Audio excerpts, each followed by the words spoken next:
Hey, this is Stephen Platinum, your friend in wrestling with Platinum versus Impact. This is from January 19th, 2021. And since I've been watching Impact this go around, so you're looking at probably maybe 7 or 8 of them, this is my favorite one so far. So we're coming off the heels of Hard to Kill, the Hard to Kill pay-per-view. So this is going to be fallout from that event. But the question is, are they going to move forward, or is this just going to be about recapping stuff and seeing the same matches? The happy answer is no, that they actually do move forward in this thing quite a bit. And they show how Omega, the AEW champion, pinned Rich Swann in the six-man tag team main event. One of Moose ended up being on the Impact team instead of one of the Motor City Machine Guns. Fire and Flava, including Georgia's own Kiera Hogan, became the Knockouts tag team champions. Deonna Purrazzo retained her Knockouts championship over Taya Valkyrie, and apparently Taya Valkyrie is out the door. And Matt Cardona, aka the Matt Cardona that was in AEW not too long ago, made his surprise debut. And away we go. We had Rhino versus Eric Young. But before that, we kicked the show off with Don Callis, Kenny Omega, the Good Brothers, celebrating their win from Hard to Kill. Callis talked to the Impact viewers saying he was taking a hiatus and heading to Jacksonville to take care of a little business. Okay. In the arena, they're called Violent by Design. So it's Eric Young, Joe Doring, and Cody Deaner, now just Deaner, made their way to the ring. They defeated Rhino, Tommy Dreamer, and Cousin Jake in an old school rules match. So they had the match. Long story short, Young gets Rhino in the heel hook that he did on Rich Swann way back when to quote-unquote injure his leg. He does it to Rhino, and they're trying to get rid of Eric Young and his crew, but no go. So Young defeats Rhino. It's a really great start to the show, a really violent start to the show, and they've definitely shaken off this hangover from a pay-per-view conceivably, and they're moving on with stuff. I thought that was a really good move. So Good Brothers make their way to the ring, fresh off their win at Hard to Kill. Yeah, they got Kenny Omega with them. Really cool moment here. Again, now it feels like Impact is taking somewhat of an advantage of having AEW involved in their stuff, and it's really great to see. It definitely gives the show a decided lift. Yeah. So they're vowing to remain champions, the Good Brothers are. And then Chris Sabin interrupts. He's making his case for a rematch, saying that he wasn't pinned, nor was Alex Shelley, all this kind of stuff. He reminds Sabin he doesn't have a tag team partner, so he has no business out there. But then Cowboy James Storm, boy, talk about Impact guy, right? He's going to be the partner. So now they're facing off against the Good Brothers. Good stuff.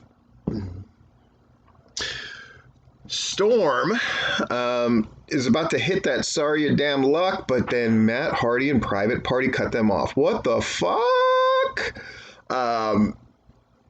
Nice moment here. And Hardy's talking about the match that they had on Dynamite. He's talking about how he brought Private Party with him for a warm-up match. So Henderson and Gallows kind of cut him off. So they stir the pot and saying they'll give a title opportunity to the winner of the match between Private Party and Sabin and Storm.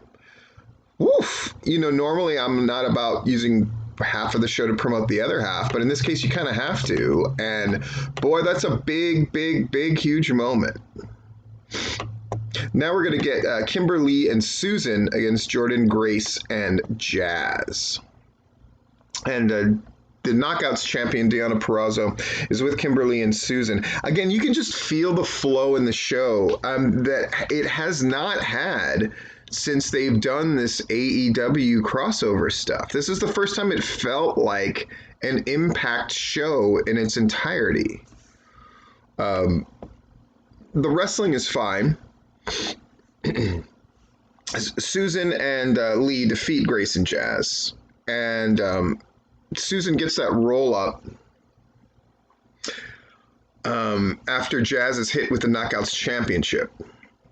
And backstage, Tommy Dreamer deduces that it was Taya Valkyrie who perpetuated the shooting of Johnny Bravo and one of the lamest, dumbest things that they do. So they finally ended this, hopefully. So it's going to lead to her arrest and departure from Impact for federal prison in Stamford for 2 or 3 years.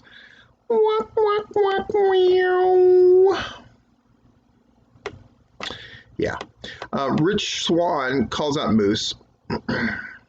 And they let Swann put something on him.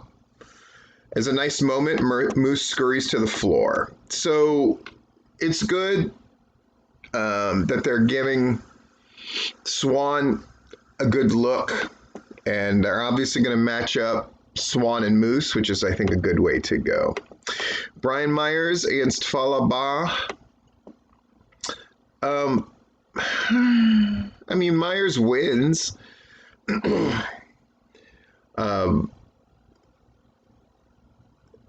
The match itself is fine, I guess. Again, it just felt like a match of very little consequence. But maybe I just don't know Impact enough to get what the big deal was. I just saw it as, I mean, it was a clever finish, the thing where he's headbutting him and then he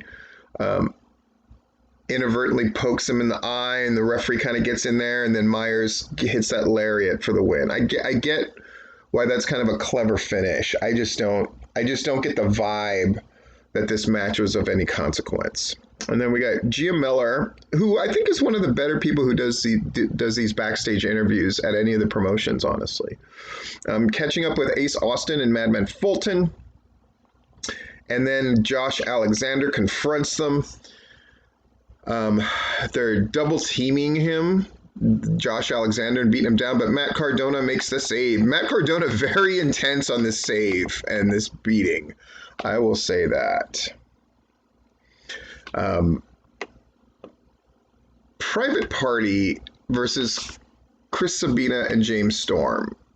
A really great exhibition and a great look at what can happen when you put Impact and AEW people together. Private Party wins. And that's phenomenal. Khan and Jerry Lynn sitting down is a very incredible moment that I hope that they take full advantage of. And Lynn kind of helps Private Party score that win. And then there's a big old brawl because you've got the Good Brothers out there as well. And so everybody's beating each other up. So my overall take of this show is I hope this is a sign of better things to come. I was just on the verge of not watching Impact anymore, but now I see signs of life, most definitely. And they got me for another week. And that's really the best compliment I can give them. I thought this was a show that seemed like it was going to take advantage of some good things moving forward.